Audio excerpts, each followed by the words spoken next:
In 1807, the town of fewer than 12,000 people on the Massachusetts coast paid nearly 5% of the entire United States federal government's revenue. Not Boston, not New York, not Philadelphia. Salem, a place so small you could walk from one end to the other in 20 minutes, was quietly bankrolling the young republic with customs duties on pepper and silk and porcelain from the other side of the world. And here's the detail that should stop you cold. The official seal of that town, adopted in 1839 and still in use today, does not show a pilgrim. It does not show a witch.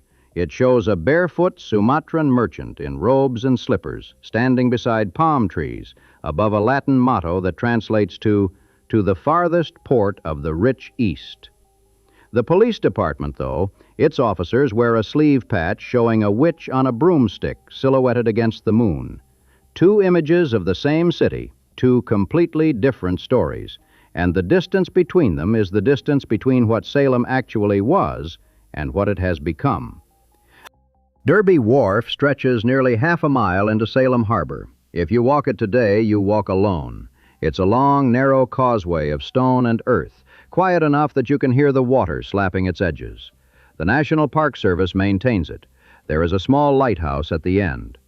But in the 1790s, this wharf was lined on both sides with warehouses 2 and 3 stories high, stacked with tea from Canton, textiles from Bombay, coffee from Mocha, and above all, pepper. Millions of pounds of black pepper from Sumatra.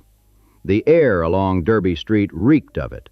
Pepper, cinnamon, cloves, the sharp green rot of just unloaded cargo. Deckhands in turbans moved among the counting rooms. Monkeys and parrots were sold at the dock's edge. In 1797, the first elephant ever to set foot in America arrived at Salem, and townspeople paid 25 cents apiece to look at it. Not New York, not Philadelphia, Salem. The wharf was built, and then extended again by the Derby family, the family that more than any other made Salem rich, and then watched it spend that wealth until nothing was left to buy. Richard Derby was a sea captain who had made his money in the cod trade with the West Indies. By the 1750s, he was buying up wharf space and warehouses along the waterfront, and by 1757, he had retired from the sea entirely to manage his fleet from land. He had 6 children, and he married them strategically. His daughter Mary married George Crowninshield, a shipowner. His son Elias married Elizabeth Crowninshield, George's sister. The families knotted themselves together with capital and matrimony, and the result was a concentration of shipping power that would define Salem for the next 40 years. Elias Hasket Derby was the pivot. Born in 1739, he was trained from boyhood in his father's counting house, learning accounts at 15, studying naval architecture from books, tracking cargo manifests while other boys his age were at sea. And that's the essential fact about the man who would become America's first millionaire. He never went to sea, not once. He was a bookkeeper, a calculator, a reader of markets. He understood that the real money in shipping wasn't in sailing a ship, but in owning one and sending someone else to risk his life on it. When the Revolution came, Derby poured his fortune into privateering. Salem would outfit 158 privateer vessels during the war, mounting more than 2,000 cannons, and Derby had ownership stakes in as many as half of them.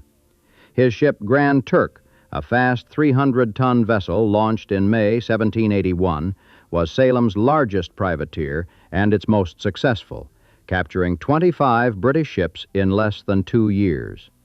The prizes were sold at auction in Salem. The proceeds built more ships. The cycle fed itself. But it was what Derby did after the war that mattered. By 1783, he owned 4 ships and 3 brigs, all of them larger and faster than anything Salem had sailed before the Revolution, because the demands of privateering had forced him to build bigger. These ships were too large for the old cod and molasses trade with the Caribbean. They needed longer routes and richer cargo. So Derby looked east, far east. In 1784, he sent the first American ship to St. Petersburg, Russia. In 1785, he dispatched the Grand Turk, now converted from warship to merchant vessel, to Canton, China, making it the first New England ship to trade directly with China and only the second or third American vessel to reach Canton. A Derby ship was the first to fly the American flag in Calcutta Harbor. His vessels reached Mauritius, Batavia, Bombay, the Malabar coast. Between 1786 and 1800, as many as 1/10 of all American ships touching at the port of Mauritius were owned by Elias Hasket Derby, a single man in a town of fewer than 8,000 people. The profits were extraordinary. 3 square riggers returning from Canton to Salem in early June 1790 carried cargo averaging nearly $18,000 each, the equivalent of roughly a third of $1 million today per ship. Derby innovated relentlessly. He was the first Salem merchant to use a supercargo, a dedicated business agent who sailed with the ship and handled all commercial decisions, freeing the captain to focus on navigation and the sea. He sent his own son, Elias Hasket Derby, Jr., to manage trade from a base at Mauritius for years at a time. He bought and sold not just between Salem and the East, but between eastern ports, cotton from Bombay to China, textiles from India to Europe. All was looking for the most profitable triangle. By 1790, Salem, with slightly fewer than 6,000 inhabitants, was the 6th largest city in the United States and almost certainly the wealthiest per capita. The historian Samuel Eliot Morison would later write that in the race for Oriental riches, Boston was the Spain, Salem the Portugal. The comparison was exact. Like Portugal, Salem had gotten there first, moved fastest, and would pay the price for being small when the world got bigger. But in 1790, nobody could see that edge. What they could see, standing at the head of Derby Street, was a waterfront that had no business belonging to a town this size. Salem had expanded to 50 wharves, crowded with counting houses and warehouses, some 2 and 3 stories high. For half a mile along the harbor front, Derby Street ran between 2 worlds. On one side, the houses of the gentry, Derbys and princes and Crowninshields, gambrel-roofed and hip-roofed mansions of brick and timber set back behind tidy gardens. On the other, the wharves, separated from the street by sail lofts and ship chandlers' shops and pump makers' sheds, with a thicket of masts and rigging behind them. The merchant family's children peered over the garden walls at this spectacle of commerce like small boys behind a police cordon. Salem was a place where you could sit in your parlor drinking tea from China, out of porcelain from China, while looking across the street at the ship that had brought both. The East India Marine Society was founded in 1799, its membership limited to captains and supercargoes who had actually rounded the Cape of Good Hope or Cape Horn. Its bylaws required that every member bring home natural and artificial curiosities from their voyages. They brought back giant clamshells, poisoned arrows, silver hookahs, ivory tusks, carved Buddhas, Fijian war clubs, a private museum of the entire known world, assembled by men who had seen more of it than almost any other Americans alive. That collection would become the nucleus of what is now the Peabody Essex Museum, the oldest continuously operating museum in the country, which today houses more than 1 million works of art.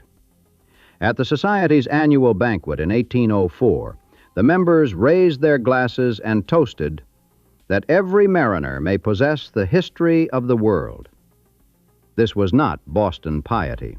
This was Salem confidence, the absolute certainty of men who had sailed where no American had sailed before and come home richer for it. But the real bonanza, the one that would make the fortunes of Salem almost absurdly, unsustainably vast, had not yet arrived. In the fall of 1795, a ship called the Rajah slipped out of Salem Harbor on what the port records described only as a secret voyage for ports unknown. She was a modest schooner, 120 tons, financed by the merchants Peel and Beckford. Her captain was Jonathan Carnes, a man who had lost a Derby ship the grand sachem, on a previous voyage, but had come home with something more valuable than any cargo: information. On an earlier voyage to the East Indies, Carnes had learned, from whom and how exactly remains unclear, that wild pepper grew in enormous abundance on the western coast of Sumatra, and that it could be bought directly from local rulers for a fraction of what the Dutch middlemen in Batavia charged. He told almost no one. He told the Peels, his wife's family. He told Beckford. He did not tell Elias Hasket Derby. 18 months later, in 1797, the Rajah sailed back into Salem with her hold packed to the timbers with wild Sumatran pepper. The cargo was valued at roughly $125,000. The customs office charged more than $8,000 in duties at 6 cents per pound. Carnes's backers realized a 700% return on their investment. The pepper rush that followed was Salem's version of a gold strike. Ship owners scrambled to fit out vessels for Sumatra. When Carnes left again on a second voyage, competitors sent ships to follow him and discover his source. Carnes eluded them all. By his third trip, the secret was out, and Salem ships crowded the treacherous Sumatran ports of Kuala Bati, Mucky, and Susu. Between 1800 and 1811, Salem held a virtual monopoly on the American pepper trade. The largest single pepper cargo on record, just over 1 million pounds, 500 tons, arrived in Salem aboard the ship Elias in 1806. Most of this pepper was not consumed in America. It was immediately reshipped to Stockholm, Gothenburg, Hamburg, Copenhagen, Antwerp. Salem had become the middleman for an entire continent's seasoning. A Malay trader on the Sumatran coast, gazing at the forest of Salem masts riding at anchor offshore, reportedly observed that Salem must be a very great country. The pepper trade was spectacularly dangerous. The Sumatran coast was rimmed with reefs. The local rulers were unpredictable. Captains went ashore with their scales to weigh pepper and negotiate prices, and while they dickered, their ships sat vulnerable to pirate raids. In 1831, Captain Charles Moses Endicott was commanding the Salem ship Friendship at the port of Pulo Kio when pirates attacked in the night, capturing the vessel and killing several crew. Endicott escaped in a small boat, rallied 3 other American ships nearby, and retook the Friendship by force.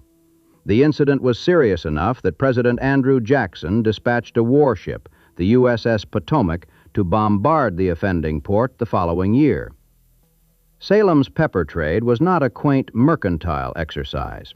It was an aggressive, sometimes violent projection of a tiny American town's commercial ambition into some of the most remote waters on Earth. It was also, improbably, funding the United States government. In the young republic's early decades, import duties were how the federal budget was financed, at times accounting for 90% or more of total government revenue. Salem, as a designated port of entry, had its own custom house where every incoming cargo was weighed, measured, and taxed. By 1805, just 2 Salem pepper ships, the Rajah and the America, had completed 5 voyages each to Sumatra, bringing back over 1,200 tons of pepper, on which duties of some $175,000 were paid to the Treasury. In 1807, the shipping duties collected at Salem's custom house totaled roughly $16.5 million, nearly 5% of all federal customs revenue collected that year, from a town that was smaller than some neighborhoods in Philadelphia. Alexander Hamilton's economic plan for the nation depended on customs revenue, and Salem was delivering it in barrels of pepper. And back in Salem, all that money, pepper money, tea money, silk money, coffee money, was being turned into architecture. Samuel McIntire was born in Salem in 1757, the son of a housewright, and he would die there in 1811, still poor. In between, he designed some of the most beautiful federal-style buildings in the United States, almost all of them for men who had gotten rich on the sea he never crossed. McIntire taught himself architecture from books. He studied the neoclassical manner of Robert Adam, as interpreted by the Boston architect Charles Bulfinch, and then he made it his own, lighter, more delicate, with carved swags and rosettes and garlands and sheaves of wheat that turned a doorframe into a work of art. He built mansions for the Derbys, the Crowninshields, the Gardners, the Pierces, the Foresters. He built Hamilton Hall, a public assembly room on Chestnut Street, for $22,000 in 1805, where the Federalist elite of Salem held their dances and dinners. George Washington himself had attended a reception at an earlier McIntire Assembly Hall in Salem, where the Reverend William Bentley recorded that the ladies were numerous and brilliant. The masterpiece, though, was the Derby Mansion. Elias Hasket Derby commissioned it in the 1790s, a grand house in the center of Salem, designed first by Bulfinch, then refined and finished by McIntire at a cost of $80,000. That figure was staggering. In an era when a skilled craftsman earned perhaps $1 a day, $80,000 was a monument not just to Derby's taste, but to the sheer scale of Salem's wealth. The mansion was completed in 1799 with carved woodwork of exquisite precision. Derby moved in. He died that September at 60, within months of finally living in the house he had spent years building. His estate, when the will was settled 17 years later, was valued at $1,063,799, confirming what everyone already knew.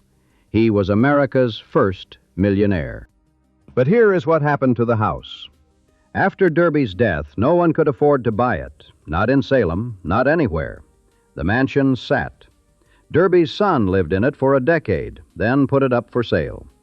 The trade embargo and the War of 1812 had already gutted Salem's economy, and there were no buyers.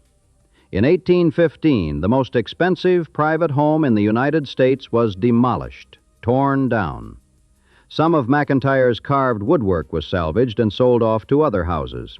The site became Derby Square, and eventually an old town hall was built where the mansion had stood. The $80,000 house lasted 16 years. That demolition was a kind of verdict on Salem's future, though nobody put it that way at the time. The blow had fallen on December 22, 1807, when Congress passed the Embargo Act.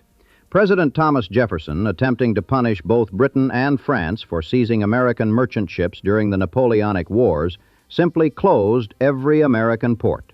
No ships in, no ships out. The effect on Salem was catastrophic.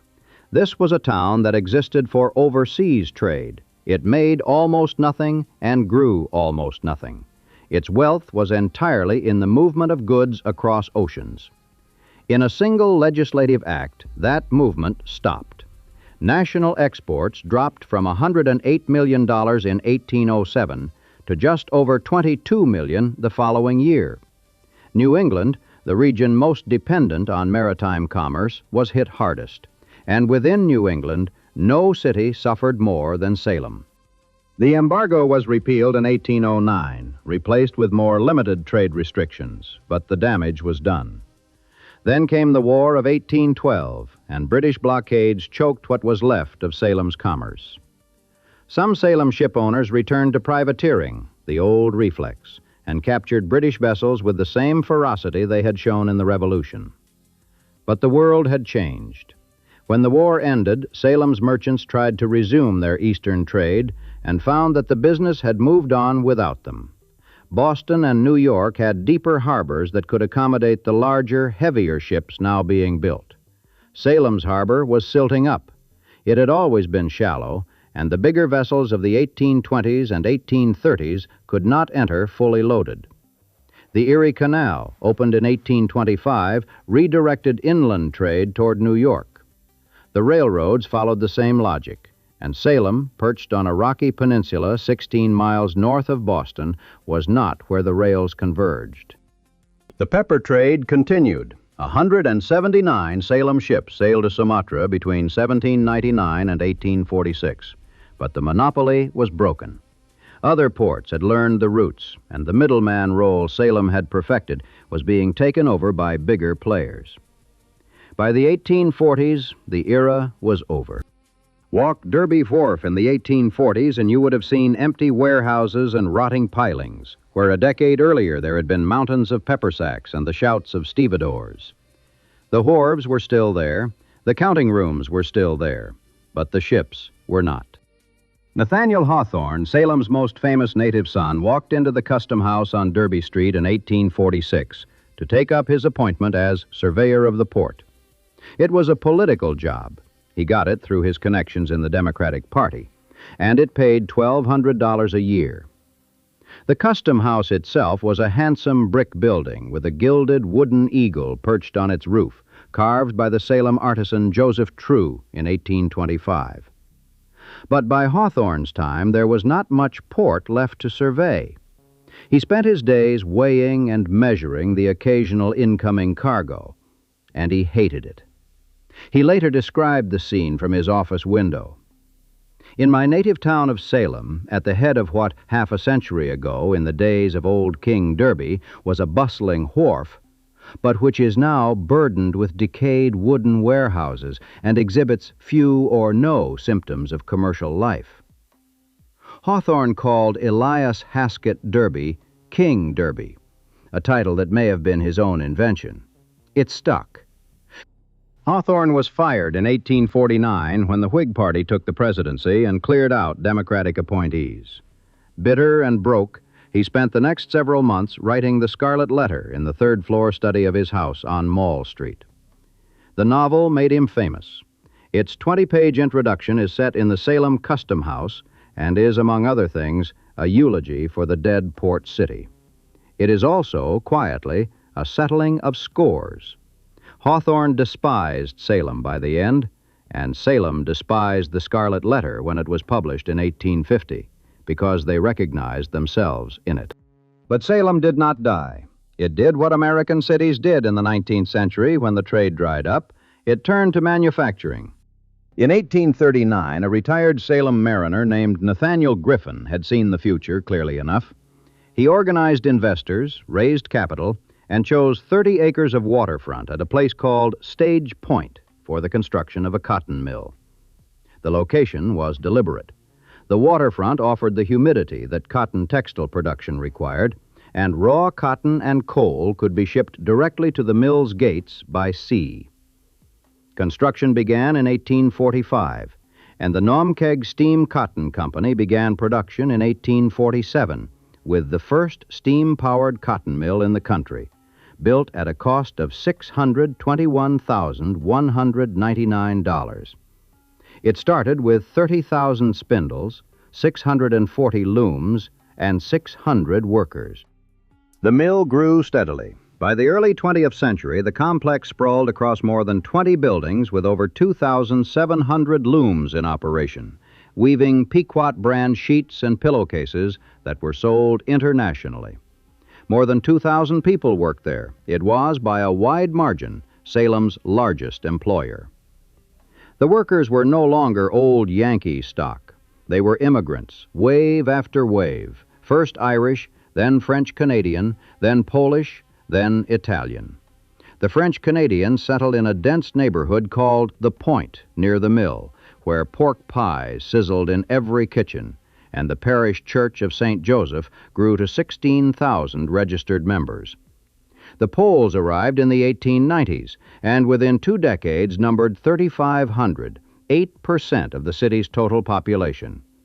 Salem's population swelled from about 12,000 in 1840 to over 35,000 by 1900, reaching 43,000 by 1910. In 1911, the photographer Lewis Hine visited the Pequot Mills for the National Child Labor Committee and took photographs of children working the looms, images that would help end child labor in America. In 1933, the workers went on a wildcat strike, defying their own union over hiring practices. The strikers' meetings were conducted in 3 languages, English, French, and Polish, a testament to the immigrant solidarity that had replaced Salem's Yankee mercantile culture. Bricks were thrown at the mill buildings. The local union president was shot in his home. After weeks of protest, the workers' demands were met, though by then the victory was hollow. Southern mills were already undercutting New England on every measure that mattered: wages, taxes, regulations, the cost of doing business. Alongside the cotton mill, tanneries and shoe factories crowded the waterfront. Derby Street, once the address of merchant princes, became an industrial corridor. The counting houses became leather shops. The warehouses that had held Sumatran pepper now stored cowhides. The smell changed. And then on the afternoon of June 25, 1914, Salem learned what it meant to have packed all those workers and all those factories into a few hundred acres of wooden buildings. 4 years earlier, a Salem city councilman named Franklin Wentworth had published an article in the Salem Evening News, arguing that Salem was in danger of destruction by fire. He mapped every downtown building by construction material and warned that the combustible rooftops and narrow streets made a catastrophe inevitable. No one paid attention. The building codes mentioned nothing about standpipes, fire escapes, or sprinklers. At 1:37 on the afternoon of June 25th, a fire alarm sounded from Box 48 on Boston Street. A blaze had broken out at the Corn Leather Factory, probably ignited when sunlight through a window caught strips of celluloid on the factory floor. There had been a drought. The buildings were jammed together. A moderate wind carried sparks from roof to roof. The fire leaped across Boston Street, consumed a factory, then half a block of brick buildings, then raced south through the dense residential neighborhoods where the mill workers lived. A worker named Reuben Salkovich later said the flames burst through the door so fast he had to run for his life while the fire scorched his face and clothes. Another employee, Charles Lee, jumped from a third-story window and broke both feet. For nearly 15 hours, the fire burned. Firefighters from 21 cities and towns responded. Steam-powered fire engines were brought from Boston by rail. Low tide hampered water gathering. The wind carried the flames relentlessly southward, through the Point, through Lafayette Street, one of the most beautiful streets in the city, through block after block of tenement houses and small shops and churches. St. Joseph's Church, the Franco-American parish, had been completed only 3 years earlier. It burned to its stone foundation. The smoke plume could be seen from miles away. When the fire was finally contained the following morning, 1,376 buildings had been destroyed across 253 acres, roughly a third of the city. 3 people were dead. 18,000 were homeless. 10,000 had lost their jobs. The Naumkeag Steam Cotton Company's entire complex of 20-some buildings was gone, all but 2 small outbuildings. 43% of the affected families were Franco-American. The financial loss was estimated at $15 million, the equivalent of more than $350 million today. The following day, an estimated 1 million people flooded into the city to see the wreckage. Thousands of displaced families were sheltered in tent camps at Forest River Park, where an open-air mass drew residents of every faith. A barber set up a tent barber shop amid the ruins. Over 6,000 meals were served from a soup kitchen established in the Salem Fraternities community building. Salem was, for a few weeks, a refugee camp. But the wind had shifted, and that shift saved Salem's past, if not its present. Chestnut Street, Samuel McIntire's greatest legacy, the heart of the Federal Architectural District, the grandest residential block in the city, was spared. 90% of Salem's historic structures survived the fire. The mansions that Pepper and Silk had built still stood, even as the neighborhoods that Cotton and Leather had built smoldered. Salem rebuilt. The Naumkeag Steam Cotton Company was heavily insured and reconstructed its plant within 2 years, this time powered by electricity instead of steam. New building codes required fireproof construction. Streets were widened. Trees were planted. The city issued 353 building permits in the burned district by February 1915. But the rebuilt Salem was a different city, more orderly perhaps, but diminished. The Franco-American population of Salem dropped from 15,000 to 5,000 after the fire. Many never came back.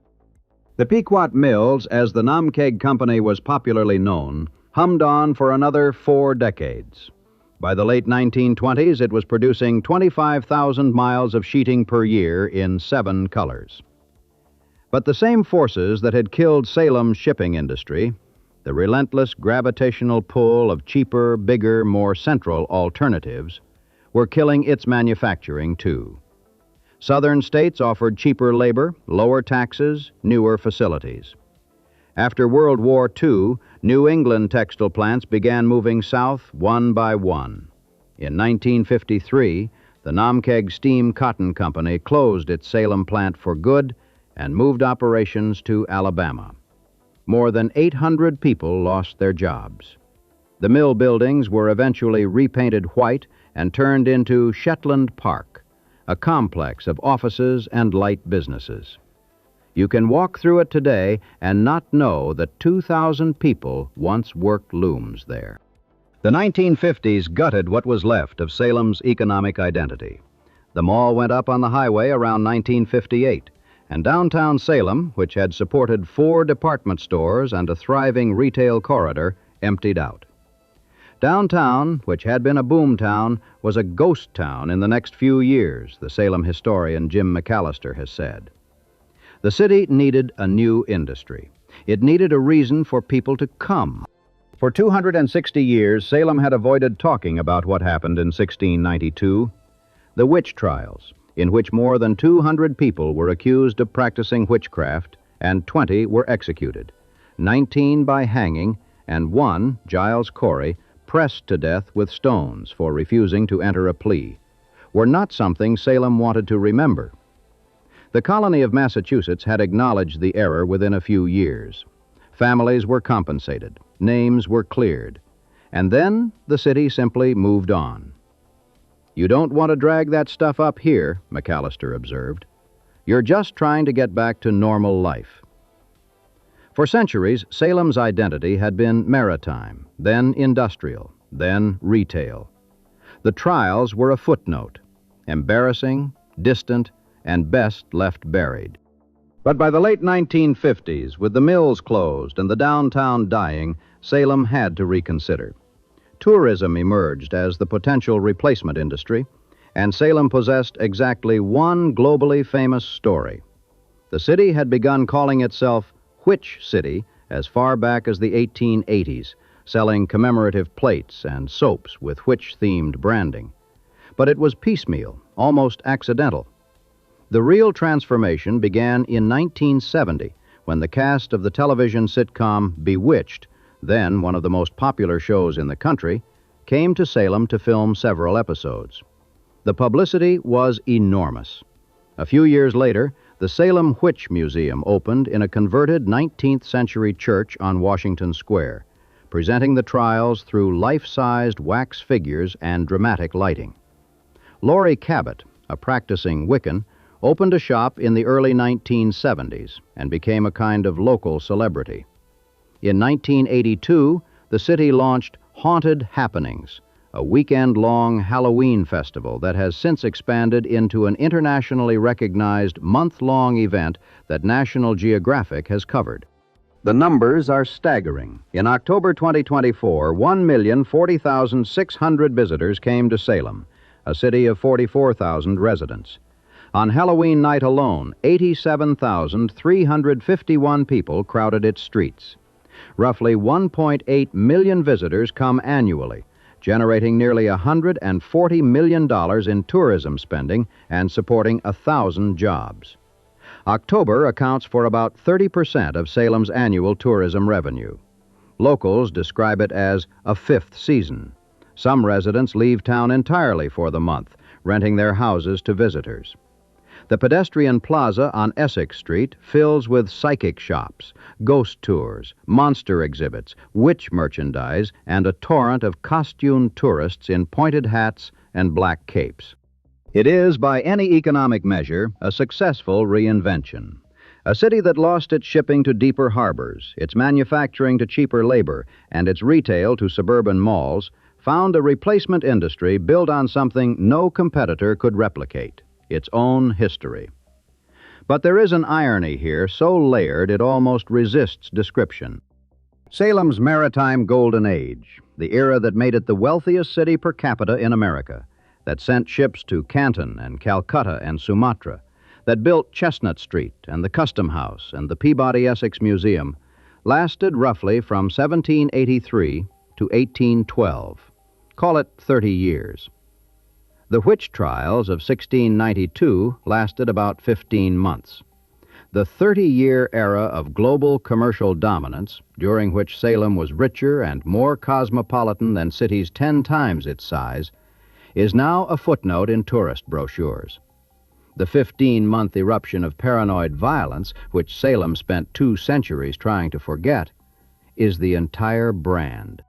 The Peabody Essex Museum, founded in 1799 as the East India Marine Society, making it the oldest continuously operating museum in the country, houses one of the great maritime art collections in the world, along with 1 million works of art from 5 centuries of Asian culture and a 200-year-old Chinese merchant house transported from Huizhou province in 19 shipping containers. Across the street, the witch shops sell crystal balls and tarot decks. On Derby Wharf, the stone walkway runs its half-mile course out into the harbor, past where the warehouses stood, past where the Rajah would have tied up with its hold of pepper, past where captains who had rounded the Cape of Good Hope would have stepped ashore to a town that smelled of cloves. The wharf points due east. It still points toward the farthest port of the rich East. It points toward Sumatra and Canton and Bombay. Nobody is sailing there from here. Nobody has sailed there from here in almost 200 years. The city seal remains unchanged. The Sumatran merchant in his robes still stands among the palm trees. The motto still promises the rich East. But the police patch shows a witch. And in October, when 1 million visitors arrive, what they want to see is not the Custom House where Hawthorne wrote, not the Gardner Pingree House where McIntire carved door frames of such delicacy they could pass for marble, not the long stone finger of Derby Wharf pointing toward everything Salem used to be. They want to see where the hangings happened. They want the ghost tours. They want the pointed hats. Samuel McIntire died in 1811 and was buried in Salem's Burying Point Cemetery. His gravestone carries an inscription written by the Reverend William Bentley, who had been his friend and champion. He was distinguished for genius in architecture, sculpture, and music. Modest and sweet manners rendered him pleasing. Industry and integrity respectable. McIntire lived and worked at 31 Summer Street, in a modest house in the district that now bears his name. 407 buildings, the greatest concentration of 17th and 18th century domestic structures in America. The district is his monument, though he could never have afforded to live in any of the houses he built for others. In 2011, a single mahogany side chair carved by McIntire, one of a set of 8 originally made for Elias Hasket Derby and his wife, sold at auction for $662,500. The chair was purchased by a collector. It left Salem. The Naumkeag Steam Cotton Company's old site is Shetland Park now. The Franco-American neighborhood of the Point was rebuilt after the fire, but never recovered its old density or character. Derby Street, where Richard Derby's brick house still stands as the oldest surviving brick structure in Salem, is part of the Salem Maritime National Historic Site, the first National Historic Site ever designated by Congress in 1938, and the street that once ran between merchant mansions and spice-laden warehouses now runs between the Custom House and a cluster of tourist-oriented restaurants. The Corn Leather Factory, where the Great Fire started at 1:37 on that June afternoon in 1914, is a Walgreens now. A memorial plaque is on the wall. Every October, 1 million people visit a city built on pepper and remember only the broomsticks. The city's seal, that Sumatran dignitary standing in his robes, gazes out from official letterhead over a town that has not sent a ship to the East Indies in living memory, in anyone's memory, in anyone's grandparents' memory. He stands there anyway.